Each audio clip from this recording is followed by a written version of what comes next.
Assalamualaikum warahmatullahi wabarakatuh. Waalaikumsalam.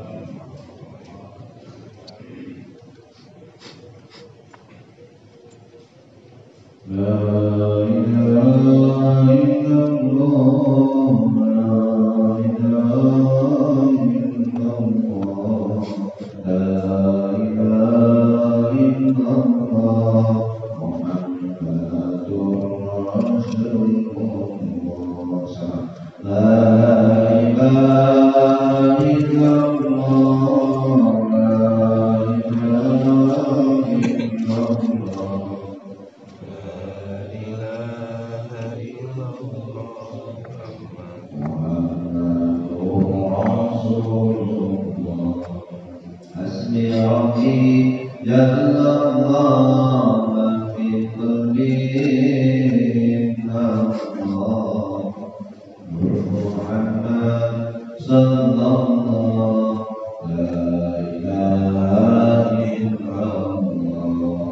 la ilaha illallah.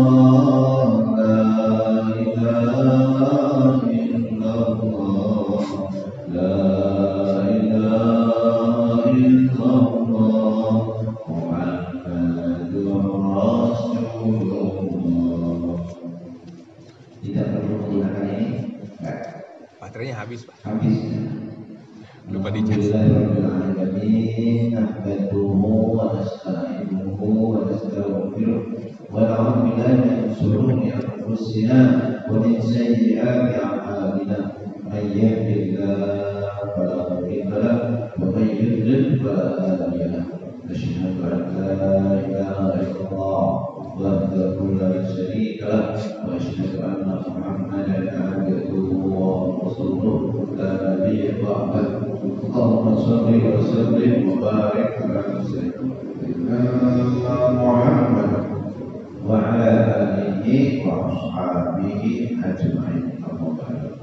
Hadirin kami para alim ulama, para asatidz segenap. Sallallahu ala Rasulillah, salatullah, salamullah ala yasin habibina. Tawassalna bismillah wa billahi Rasulillah. Tawassalna bismillah wa billahi Rasulillah wa tudilu jahidillah bi anil badri ya Allah. Salatullah ala Taha, salatullah salamullah ala yasin ilai sa'ilil ummah minal afati wal nikmah. Ilai sa'ilil ummah minal afati wal nikmah. Wa min biha min badri ya Allah. Salatullah ala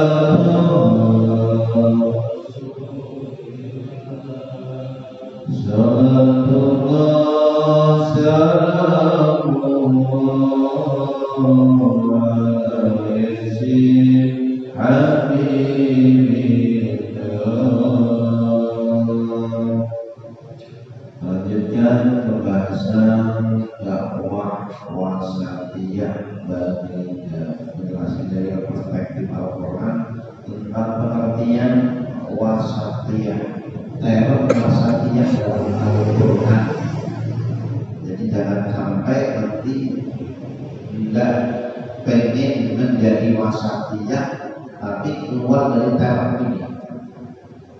Ada term-term Al-Quran yang ini menjadi koridor pagar wasatiyah, itu harus di dalam pagar ini, jangan sampai keluar.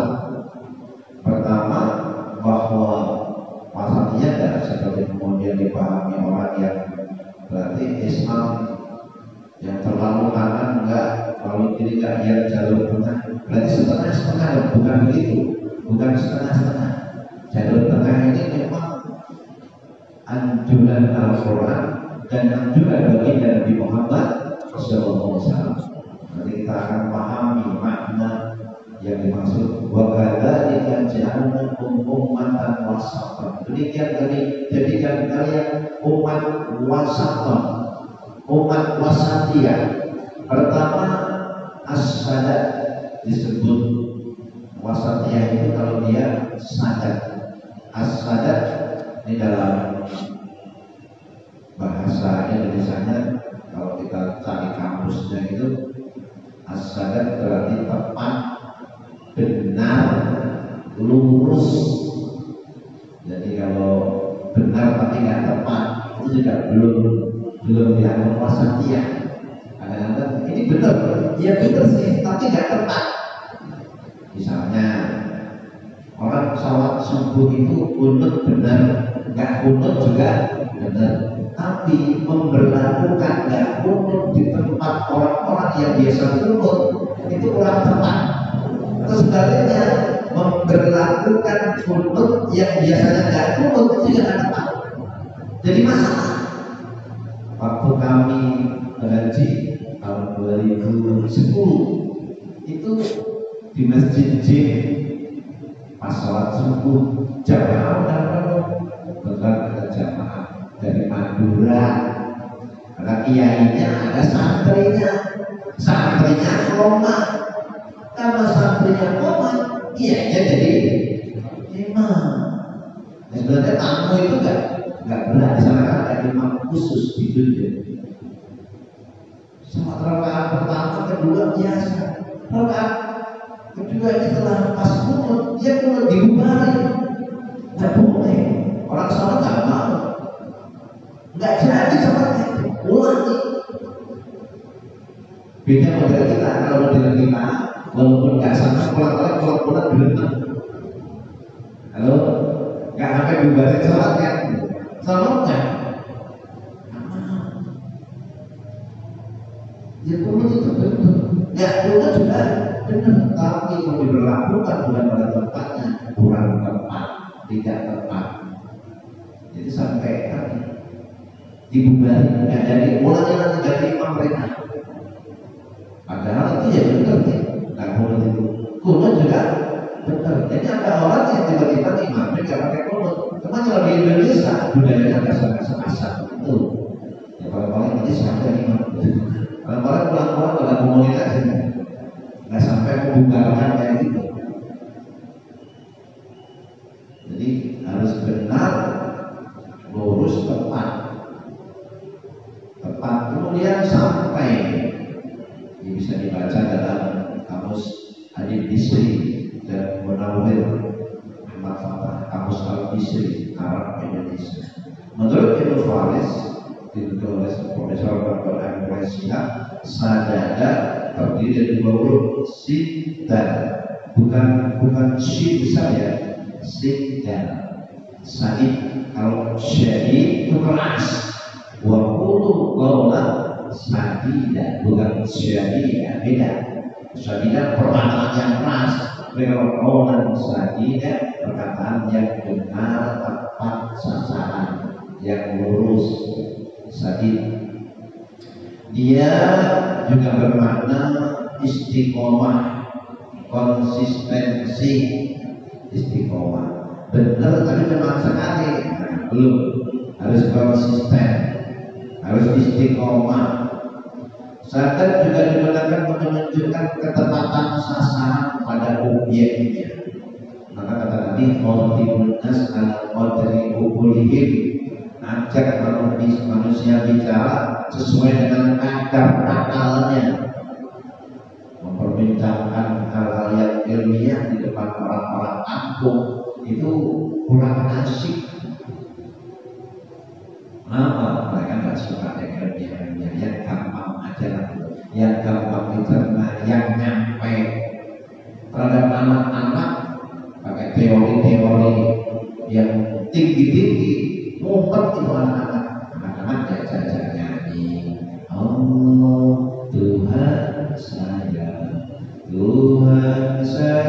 Allah, kalau bukan Allah, bukan Tuhan saya, Esa Tuhan saya, Esa. Kalau anak cekak sudah menjadi pembelajaran, nanti baru Allahu Ahad, katakan bahwa itu Maha Esa.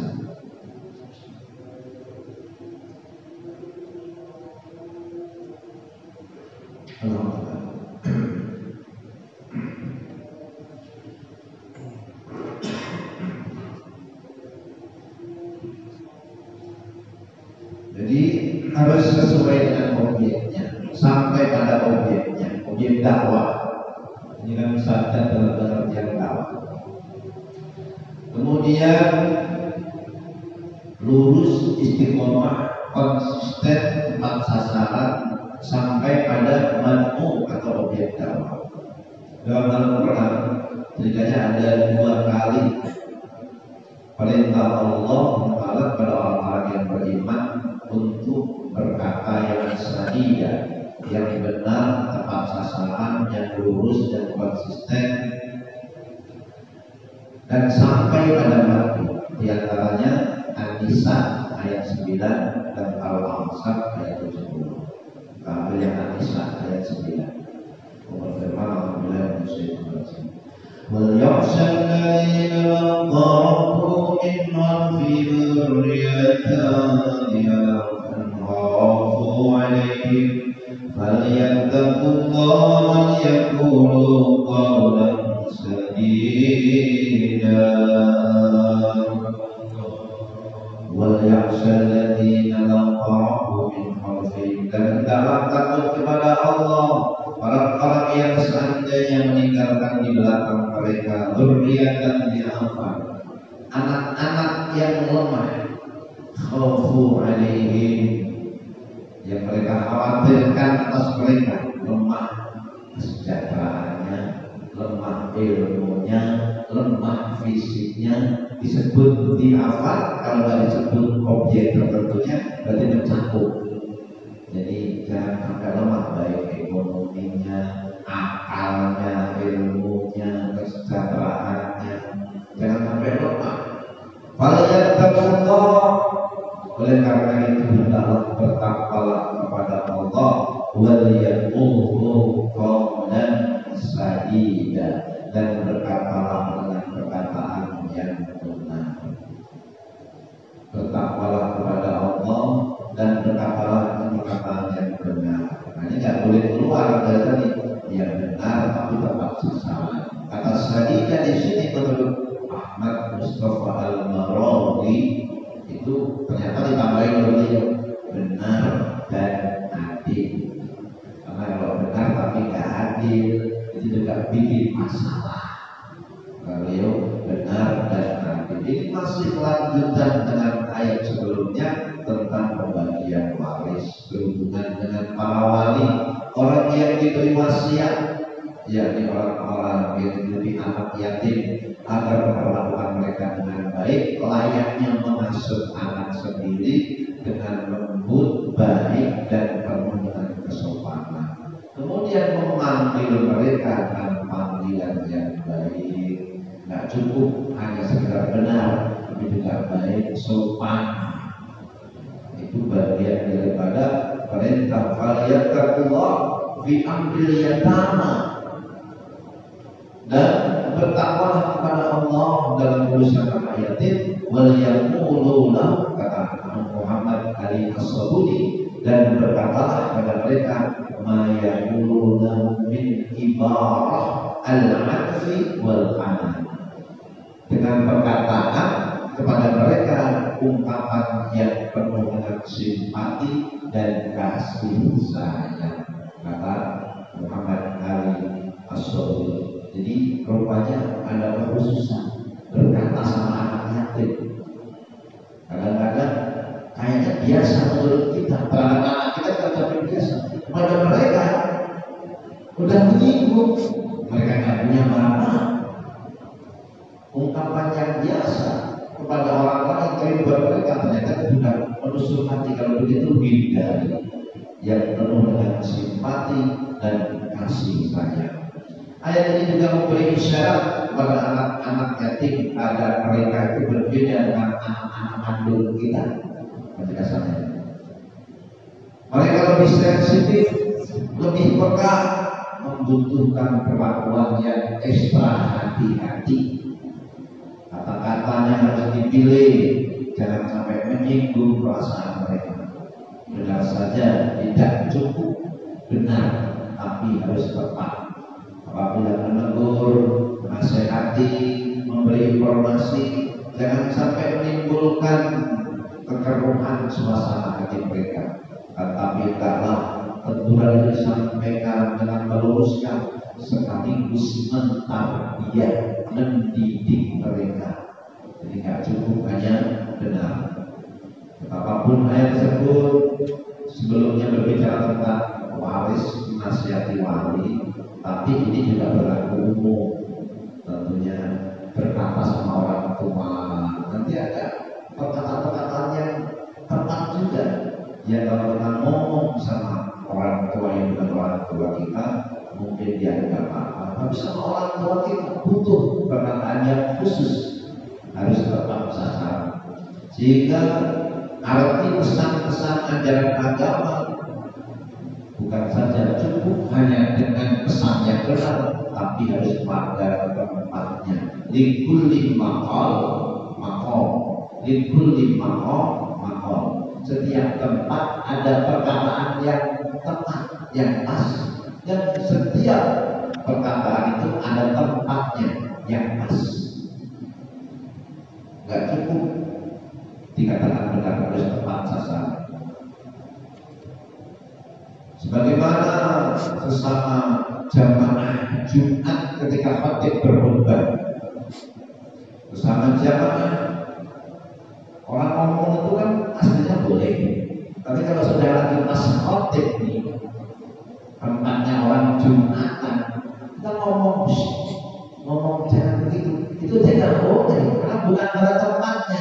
Ingetin dia juga pada tempatnya. Kita lagi Jumatan sampai kita main HP, sudah boleh main HP. Nah kita itu datang kan. Idza qala li sahibika, kalau kamu ngomong saudaramu, aksen biuka, faqad lago, Jumatmu kosong. Nah sekarang dia main HP, nggak boleh main HP. Kita itu lago, nggak boleh ingetin kita, biarlah khotib yang ingetin. Sekarang ini nggak terjadi. Saya 2 kali saya jadi khotib, yang dari belakang itu kalau begitu semua saya bilang HP-nya dimatikan. Kalau khotib boleh, memang dia tugasnya.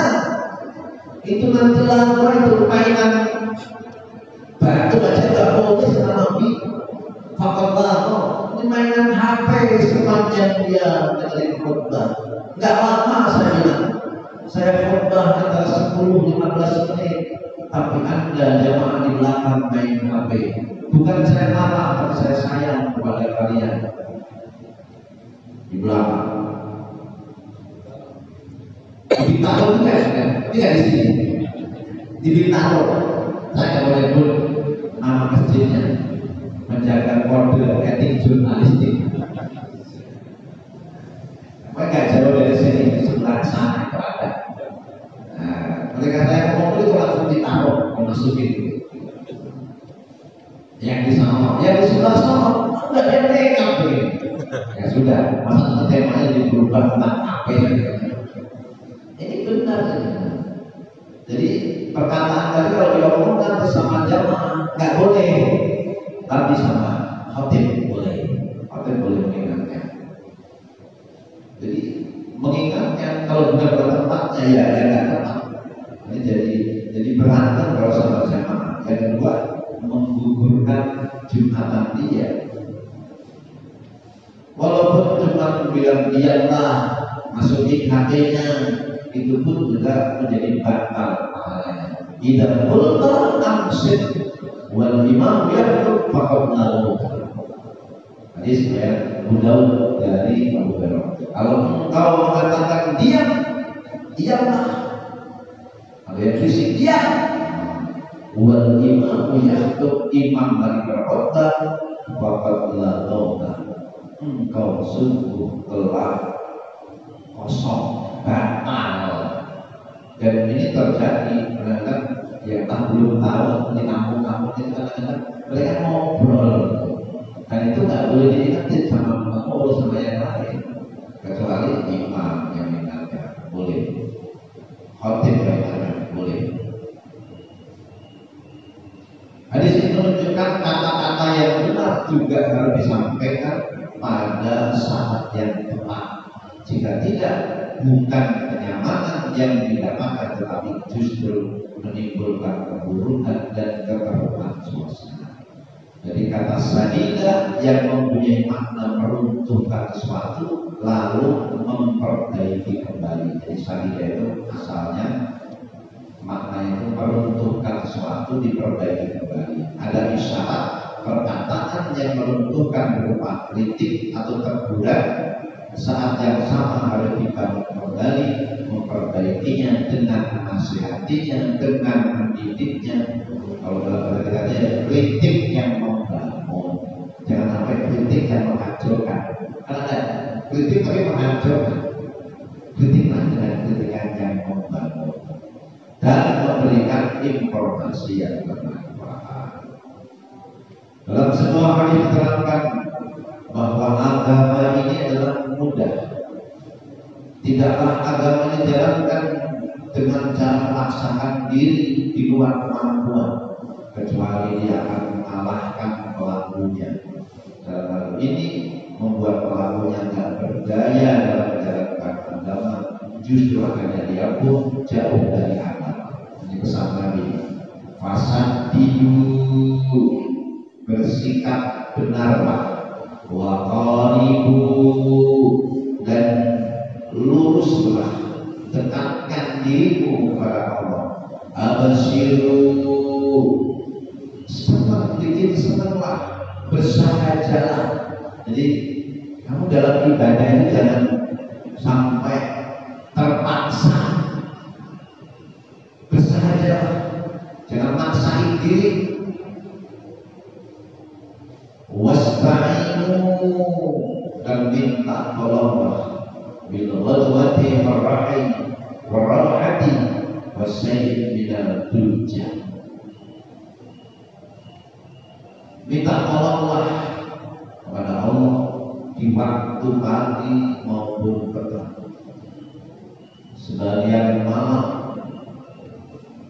Untuk apa itu? Menopang ketaatan kepada Allah Subhanahu wa ta'ala. Sesuai firman-Nya, ya ayyuhalladzina amanu ista'inu bis-sabri was-salah innallaha ma'as-sabirin. Hai orang-orang yang beriman, minta tolonglah dengan sabar dan sholat. Sesungguhnya Allah bersama orang-orang yang sabar.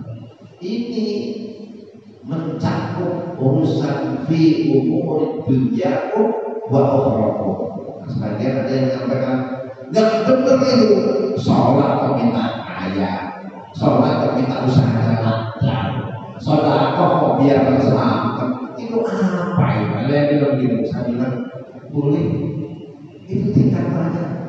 Perkara harus cari ke Allah, iya, tapi nggak salah orang yang sholat minta biar urusannya gampang, yang pedagang biar dagangnya lancar, boleh kan? Halo, dalam tafsirnya ketika wasta'inu bis-sabri was-salah, minta tolong dengan sabar dan salat, beliau kasih keterangan fi umuri dunyaku wa ukhraku, dalam urusan duniamu dan akhiratmu. Selagi salat duha dia baik jabatan, dia jabatannya lancar, salat malam, salat sunat, anak yatim, dia menaikkan pangkatnya ini lancar lah. Kan model-model begini ada. Dan sekarang prakteknya itu saya bimbing dari dia punya karyawan ada jalan malam 3 bulan sekali sama santunan, sebulan sekali, sampai sekarang tiap malam Jumat. Karyawannya sekarang udah ribuan tersebar di Indonesia. Jangan terus malam Jumat tahajud sama santunan anak yatim yang itu apa kurang lebih 50 orang. Jangan terus. Dan itu ribuan karyawannya. Santunan tiap malam Jumat itu gak gampang. Dan saya gak nemuin banyak perusahaan yang begitu. Tapi ini jalan. Kalau dia punya masalah pernah ditipu sekian miliar, sholat kok solusinya, sholat. Jadi tak doa aja sama mereka dan jalan terus. Dan memang itu boleh, mufasir membolehkan. Nah kalau ada orang-orang yang memang satu, ini makom tasawuf yang kayak gini tuh sampai mepetnya gak usah diurusin. Oh itu kajian tasawuf. Tapi kalau tujuan kajian saya boleh. Kalau tasawufnya Allah, udah nggak boleh yang lain. Tapi jangan celah orang yang minta surga, jangan celah orang yang minta urusannya gampang kepada Allah. Karena memang ada sholat hajat. Karena dalam sholat malam itu tahajud juga pentingnya tahajud hajat, tahajud istikharah, ya keputusannya benar. Lalu tahajud taubat sebelumnya. Karena kita mungkin dalam kesempatan ada berbuat salah. Minimal dengan itu sholat taubat setiap kesempatan sekali. Jadi boleh meminta urusan dunia. Kalau minta surga dengan dicelah itu mah orang yang tangan tak berat. Enggak sebenarnya. Ibrahim Khalilullah itu berdoa, wa ja'alani min warasati jannatin na'im. Jadikanlah aku ya Allah kepada Ibrahim yang mewarisi surga kenikmatan, yang penuh dengan kenikmatan. Apa kita mau berani mengatakan Nabi Ibrahim itu remeh-remeh? Enggak, minta surga itu termasuk hamba pilihan Allah. Dia yakin dengan akhirat. Nabi Ibrahim minta surga dan Nabi Muhammad ngajarin doa, Allahumma inna nas'aluka ridhoka wal jannah. Ya Allah, sesungguhnya kami memohon ridhomu dan surgamu. Jadi minta surga itu tidak remeh. Itu perkara yang mulia diajarkan para nabi.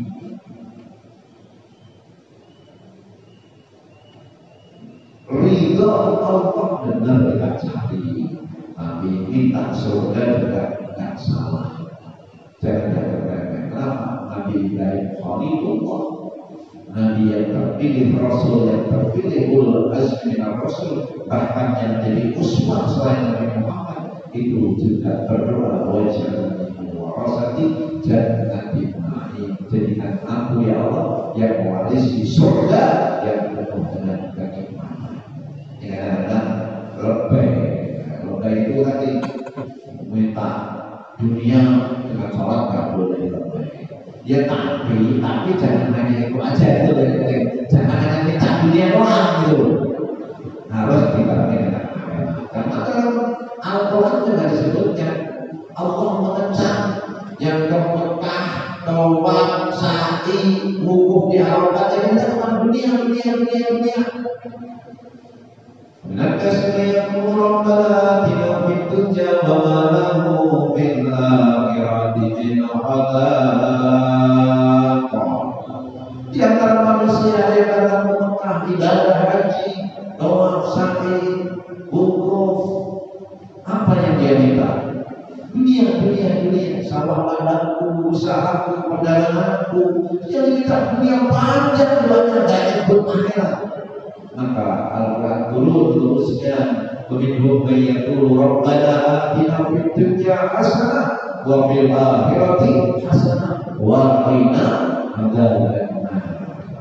Yang salah kalau cuma minta dunia doang. Kalau minta dunia dan akhirat itu dilegitimasi dalam Al-Quran, dicontohkan oleh Nabi Muhammad Sallallahu Alaihi Wasallam. Memang ada riwayatnya kalau masalah ini kelasnya Rasulullah ketika lama nggak makan perutnya urut sholat subuh. Umar masuk kamarnya, lalu Nabi terlihat dari punggungnya dari sekian setrika. Umar pun menyampaikan, ya Rasulullah, kalau Anda mengatakan aku lapar minta makan makanannya gak akan kasih makan, kenapa Anda gak meminta atau berdoa kepada Allah? Kalau Anda minta ini di kamarku gak ada kasur, sementara Romawi, Israel, Kaisar kasurnya empuk-empuk, kalau Anda bilang aku minta kasur, maka kami tawarkan, ya Umar, amma tardo lakum dunya wa lana akhirah. Hai Umar, apa kamu gak ridho kalau dari kita akhirat dari mereka dunia? Tidak pantas seorang nabi meminta urusan dunia ini. Buat Nabi gak pantas meminta asal aja doa sama Allah. Buat Nabi gak pantas makan aja doa sama Allah. Tapi buat kita umatnya minta makan itu pantas. Kalau lapar minta makan sama Allah itu pantas buat kita.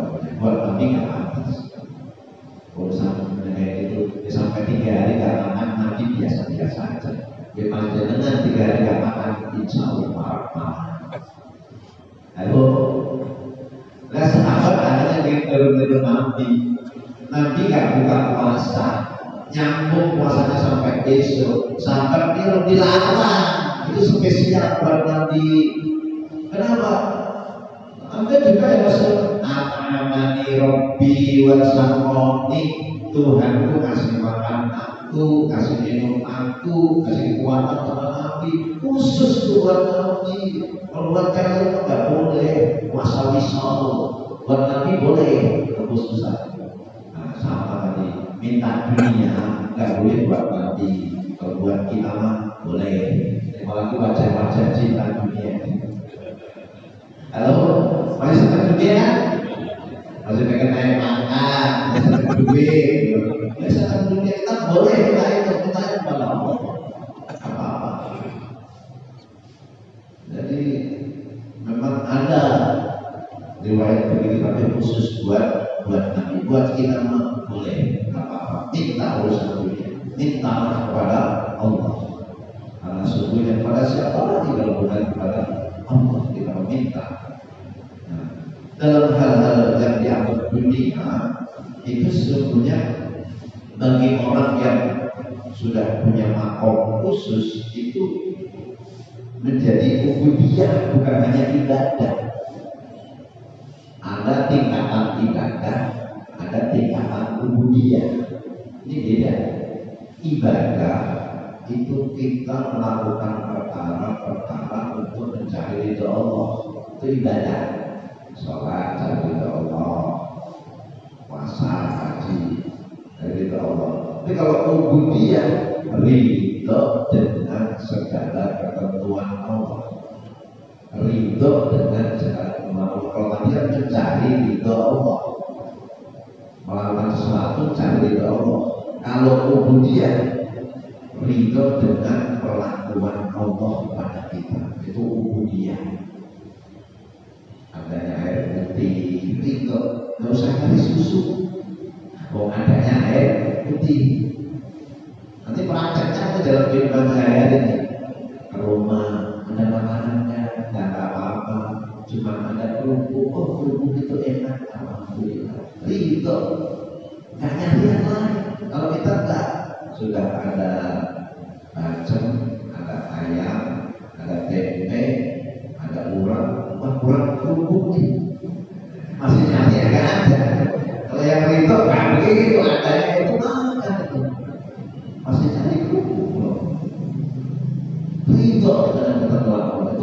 Iya. Nabi pulang ke rumah, bertanya pada istrinya, ada apa di rumah? Ya Aisyah, ya Umairah, ya Rasulullah, tidak ada apa-apa, illal khal, kecuali cuma cuka. Nabi langsung bilang, nikmal qulub al khal. Oh, cuka senikmat-nikmatnya lauk itu cuka. Ini kalau dipahami lektor, berarti lauk paling enak itu cuka. Lalu kita nyiapin cuka semua. Nabi makan gandum dengan cuka. Itu aja dari celupi. Kita cuka itu memang bagus. Campur air, buat lauk nasi, masak-masak.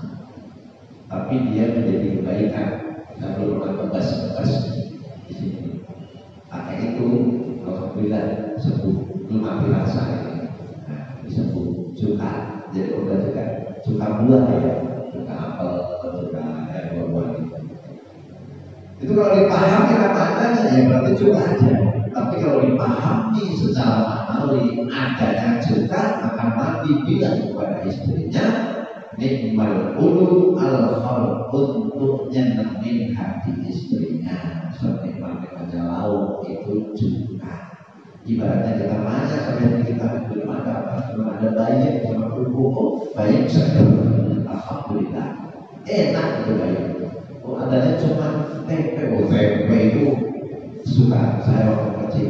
Gak ada apa, ada cuma gatot, gatot itu enak banget. Saya lama gak makan gatot. Dikit setengah aja lagi. Intinya itu, padahal kalau ada rendang dimakan juga. Karena adanya gatot, alhamdulillah gatot enak. Nabi membahagiakan istrinya, syukur dengan yang ada, ridho itu. Itu makom ubudiyah. Ini memang lebih tinggi daripada sekedar ibadah. Maka kalau orang-orang yang sudah memiliki hati yang tajam, itu sesungguhnya hal-hal yang kubah itu bisa menjadi ibadah. Bahkan kalau nggak sadar orang-orang itu melakukan perkara yang kubah, bisa ada unsur kesyirikan kalau orang itu nggak ngerti. Ini harus dengan ilmu. Kalau nggak, nggak ngerti. Kalau panjenengan haus, lalu yang kepikir ngapain? Minum. Di bawah sadar kita kadang-kadang di alam bawah sadar meyakini air minum menghilangkan haus. Kita minum bismillah.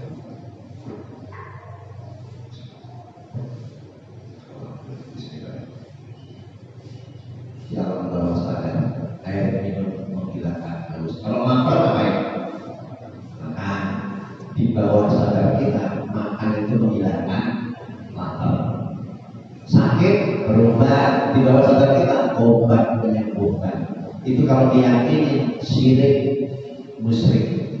Maka Imam As-Sadili menyatakan bismillah itu menetralisir. Bismillah, alhamdulillah itu menetralisir biar kita nggak syirik. Dengan bismillahirrahmanirrahim, dengan nama Allah aku minum ini, Allah yang nyiapin air minum, kita bisa minum dengan pertolongan Allah, lalu hilang haus ini dengan nama Allah, menetralisir kesyirikan itu. Jadi kita yakin ini semuanya karunia Allah, bukan air minum yang menghilangkan haus, bukan makanan yang menghilangkan lapar, dan bukan keduanya yang membuat kita hidup. Buktinya Ashabul Kahfi 309 tahun tetap hidup di gua, nggak makan, nggak minum. Yakin sama ini yang menghidupkan, mematikan, maka kemusyrikan di situ. Karena Allah alladzi khalaqal mauta wal hayata, Dia yang menciptakan kehidupan dan kematian itu. Menetralisir itu dengan bismillah. Nah, kalau lupa bismillah nggak ada apa-apanya. Seandainya terpaksa lupa dari awal sampai akhir tinggal sesuatu, ucapkan kata Nabi bismillah awalahu wa akhirahu. Maka dari depan sampai akhir jadi berkah dengan nama Allah, awalnya sampai akhirnya, atau fi awalihi wa akhirihi. menjadi ubudiyah kalau kita memahaminya dengan benar. Nah kalau udah bismillah ya jangan marah-marah. Kenapa? Udah pakai bismillah. Ini karunia Allah dari Allah. Dia yakin sadar bisa makan minum juga dengan kekuatan dari Allah. Maka ada zikir yang sangat utama. Dia sama hurufnya dengan Bismillahirrahmanirrahim, yaitu la haula wala quwwata illa billah. Dia ada daya kuatan kecuali dengan izin Allah. Pertolongan Allah sama-sama 19 Kenapa illa billah bukan illa billah? Nah itu juga dibahas lagi. Kalau illa lillah, kata-kata lillah itu kadang-kadang masih ada kata saya. Tapi kalau bila dari awal hingga akhir itu semua adalah ada peran Allah. Maka bismillah dengan nama Allah, dia itu diilsam, harus disambungkan. Artinya harus nyambung dengan segala perbuatan kita dari awalnya ketika melakukan sampai akhirnya. Bismillah. Ibadah dengan la haula wala quwwata illa billah.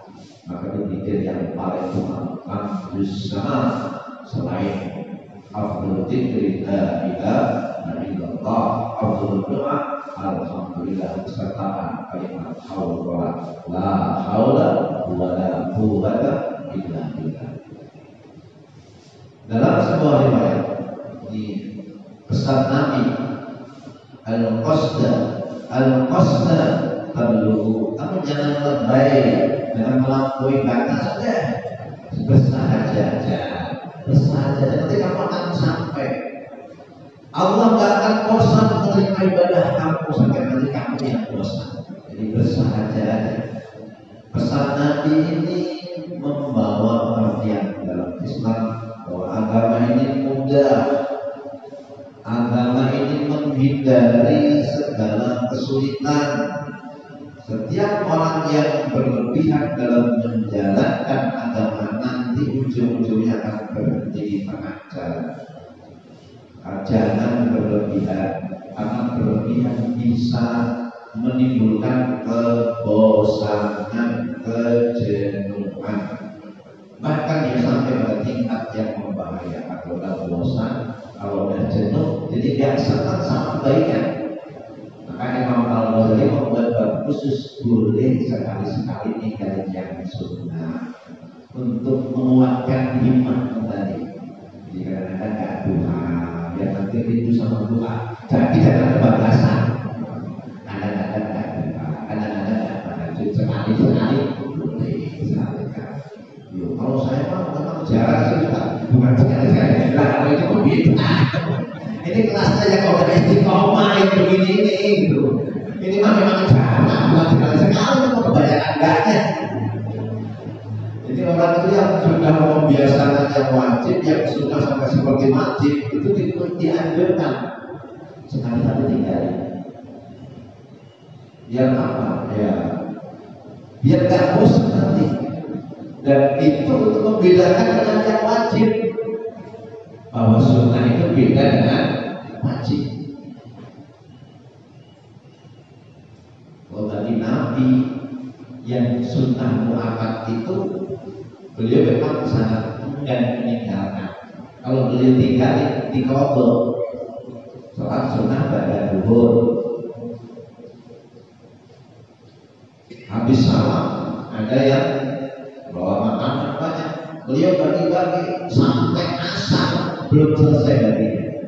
Habis asar pulang sholat sunnah pada zuhur. Istilahnya memang sudah ada peraturan baru syariat Nabi ya Rasul. Anda nggak biasa habis asar sholat ini kotor. Tadi ada yang membawa makanan banyak, bagi-bagi sampai asar, sampai ketemu asar belum selesai. Akhirnya beliau sholat sunnah ba'da zuhur setelah asar. Di pondok sholat itu memang ada. Yang bilang nggak ada itu cuma salah paham. Salah paham dalam hadis Nabi, kunna nu'maru bi qada'i siyam wa la nu'maru bi qada'i shalah. Ini riwayat dari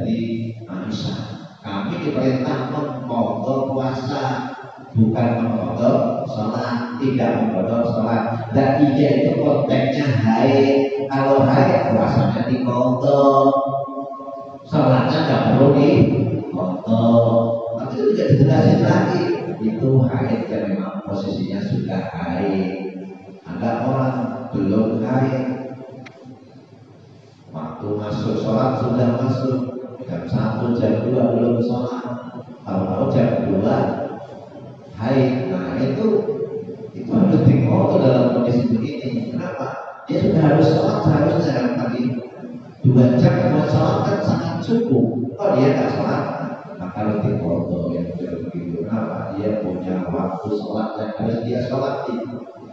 Nah, ada pun konteks fotonya Nabi tadi itu memang tertinggal.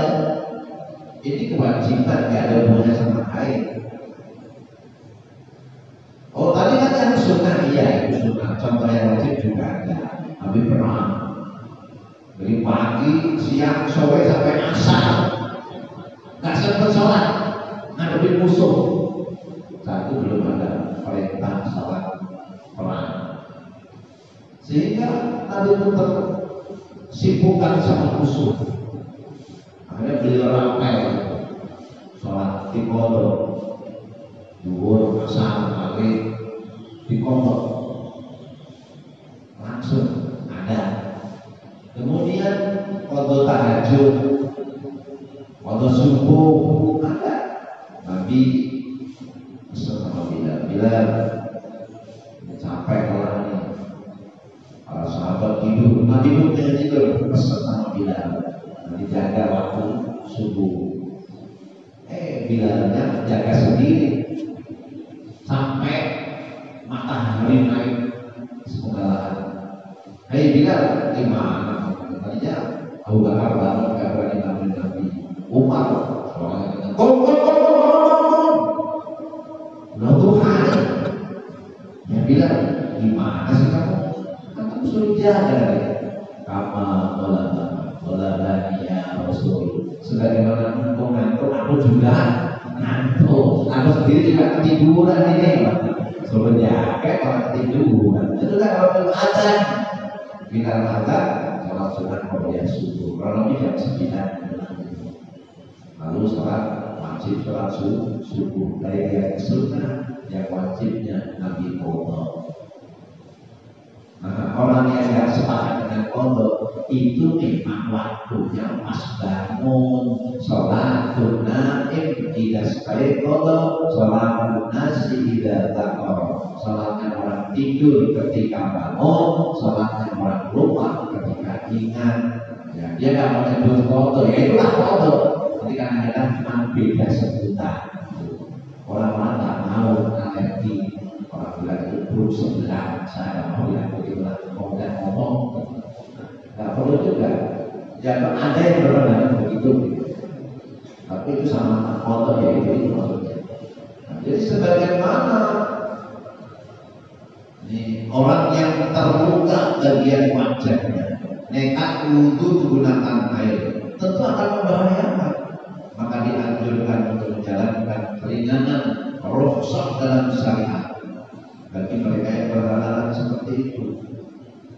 Jadi rukhsah keringanan ini dalam agama ada untuk menjadi kemudahan. Habis junub, kepalanya terluka, nggak usah mandi junub. Atau kalau mandi, yang di sini nggak, tapi ini kedinginan kena air, jangan nggak usah mandi.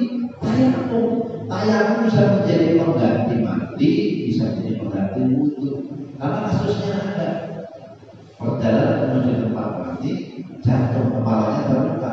Maka sama sahabat, ya wajib mandi, tanggung jawab. Masa mau merah dulu kamu mandi?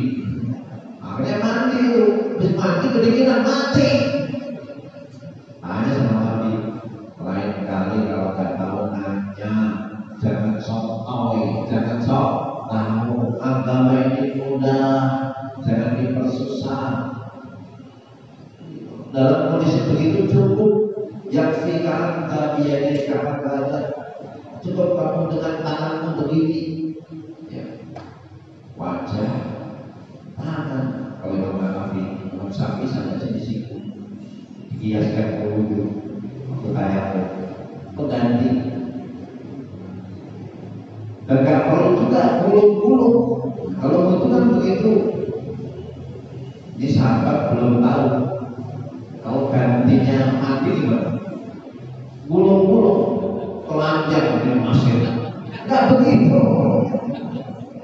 Nggak begitu kata yang pernikahan tabian. Dari kata cukup kamu dengan tanganmu ini tekuk, dibekuk wajah, tekuk tangan sampai siku.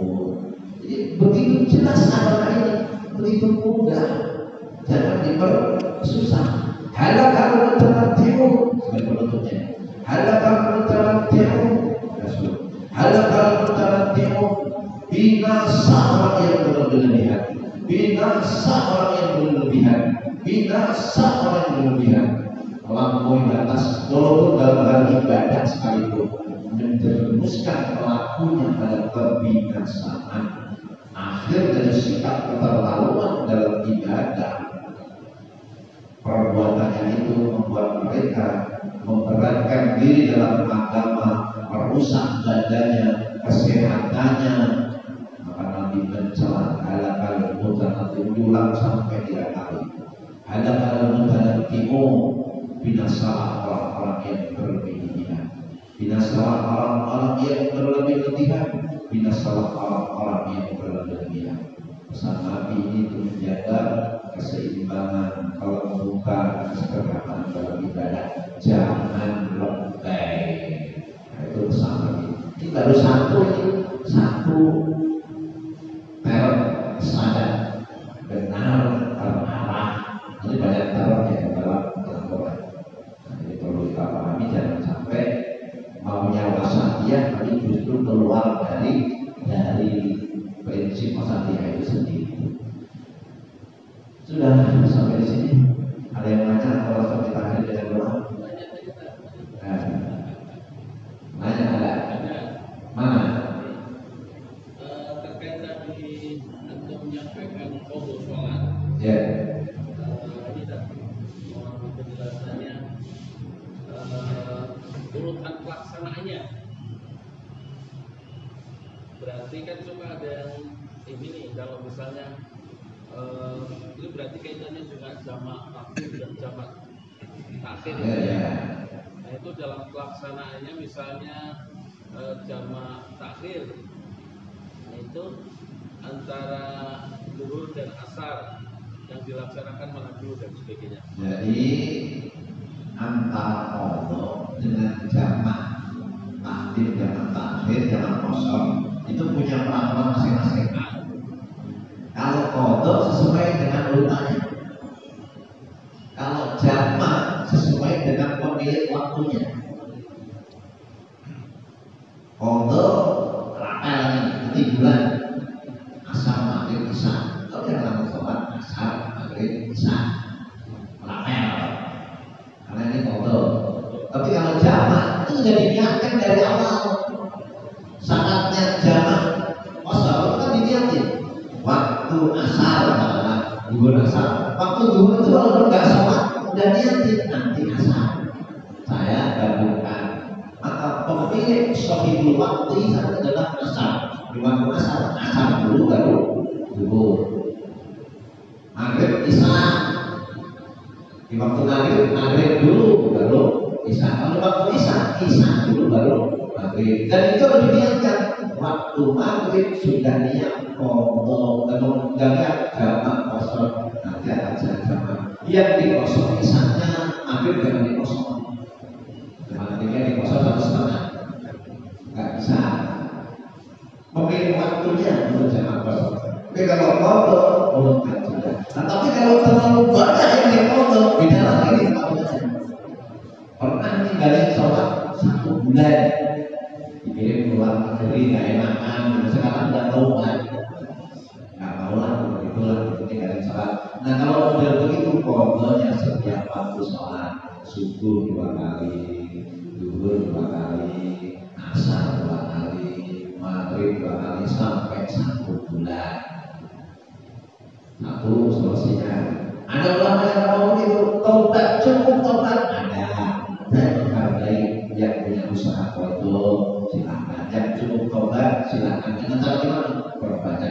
sunnah solusinya. Jadi foto yang banyak itu tiap waktu. Kenapa? Kalau dirampal nanti bisa sehari semalam sholat duha. Foto yang sebulan, nggak perlu begitu. Nanti malah nggak kerja, dimarahin sama bos.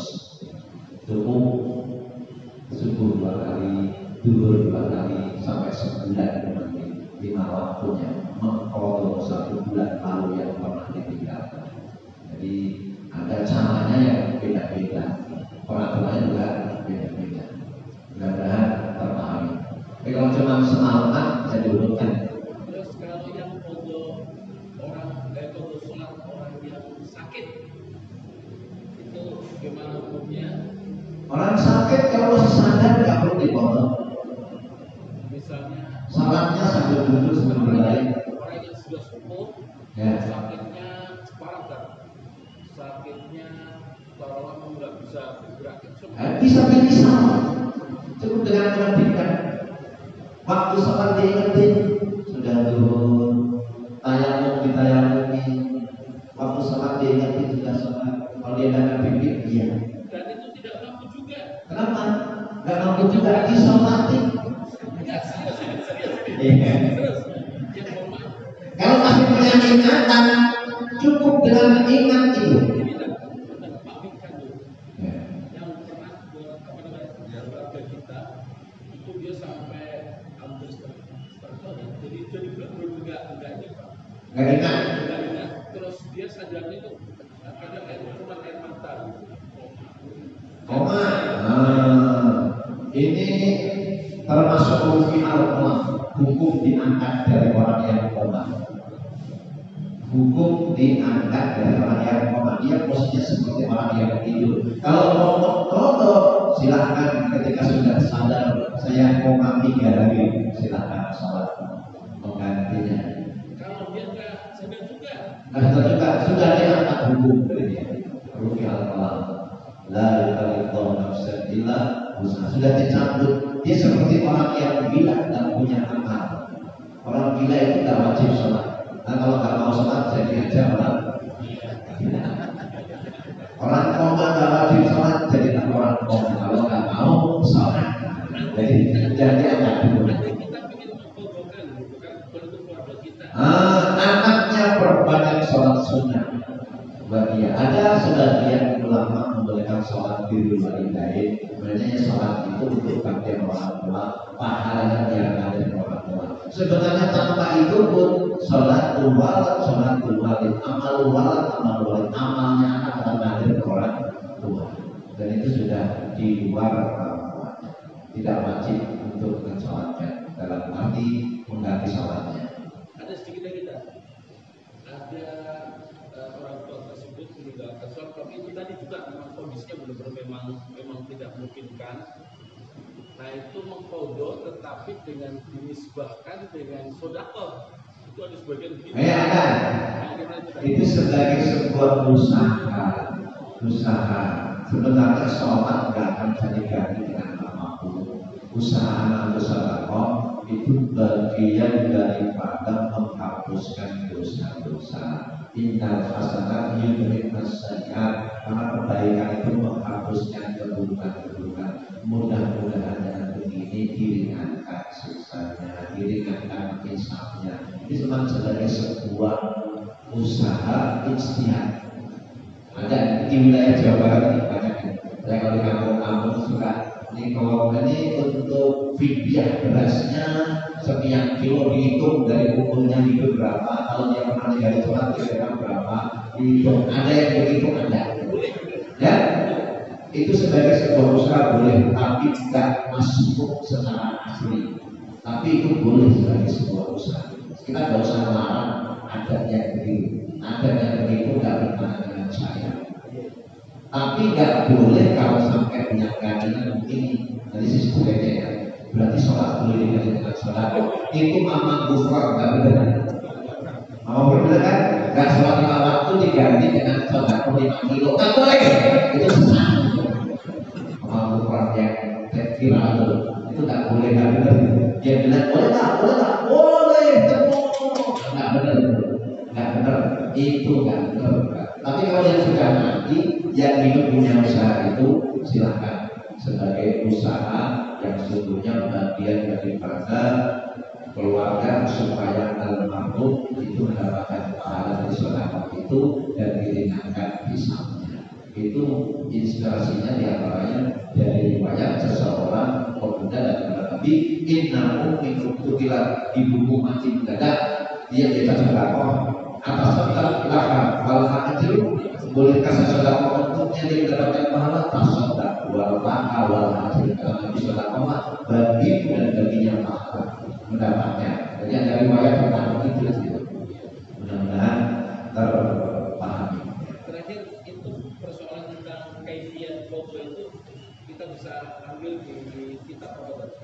Kaifiat foto saya membaca sudah lama ini. Cuma kitab khususnya saya lupa gitu. Di bab sholat ada. Kalau yang foto tadi terdapat Imam Bukhari juga ada hadis yang foto sunnah, foto wajibnya Nabi itu ada Imam Bukhari, ada hadisnya. Saya mau baca hadis sekarang sekali. Karena pengalaman Imam Bukhari di masjid kami itu ada. Kalau yang fotonya wajib, fotonya sunnah itu ada. Tapi kalau yang foto sebulan kayak satu itu ada. Baik, kita akhiri dengan doa. Pertanyaan. Lagi. Dia, ya. Kalau disuruh memilih antara mubazir dengan berlebihan, bagaimana, Tat? Mubazir dengan berlebihan makanan, dalam soal makanan. nggak ada pilihan. Jadi misalkan jual makan banyak, nah, terus kalau kita nggak habis itu dibuang. Ini kalau kita makan nanti kekenyangan. ya. Nah kalau kita berlebih, apakah itu termasuk berlebihan? Jadi dipilih apakah kita mau jadi kawan setan atau berlebihan? Innal mubadzirina kanu ikhwanus syayatin. Mubadzir itu temannya setan, saudaranya setan. Maka ketika ambil itu harus diperhitungkan. Terpaksa habis, saya ada solusi di rumah saya ada minti, ada ayam buat anak mereka. Jadi diniatkan menjadi makan buat mereka. Saya ada ayam 3, ada minti 4 itu mentok itu, mereka habis itu niatin buat makan dia berkah. Kalau nggak niatin, nggak punya tetangga, maka diniatkan itu menjadi ibadah. Dikunjungkan bin sedekah kebaikan kepada makhluk itu bernilai sedekahkan sama binti, sama ayam, sama binatang itu menjadi sedekah. Mudah-mudahan terpahami. Baik, kita akhiri dengan doa. Alhamdulillah minasyaitonirrajim. Bismillahirrahmanirrahim. Alhamdulillahirabbil alamin. Allahumma shalli ala sayyidina Muhammad wa ala alihi wa sahbihi ajma'in. Rabbana ighfir lana dhunubana wa ghfir 'anna sayyi'atina wa tawaffana ma'al abrar. Ampuni semua dosa-dosa kami, tutupi semua kesalahan kami, wafatkan kami bersama orang-orang yang terbaik. Rabbana atina fid dunya hasanah wa fil akhirati hasanah wa qina adzabannar. Rabbana hab lana min ladunka dzurriyyatan thayyibah innaka sami'ud du'a. Subhana rabbika rabbil izzati amma yasifun wa salamun 'alal mursalin walhamdulillahi rabbil alamin. Wassalamualaikum warahmatullahi wabarakatuh. Sallallahu alaihi wasallam.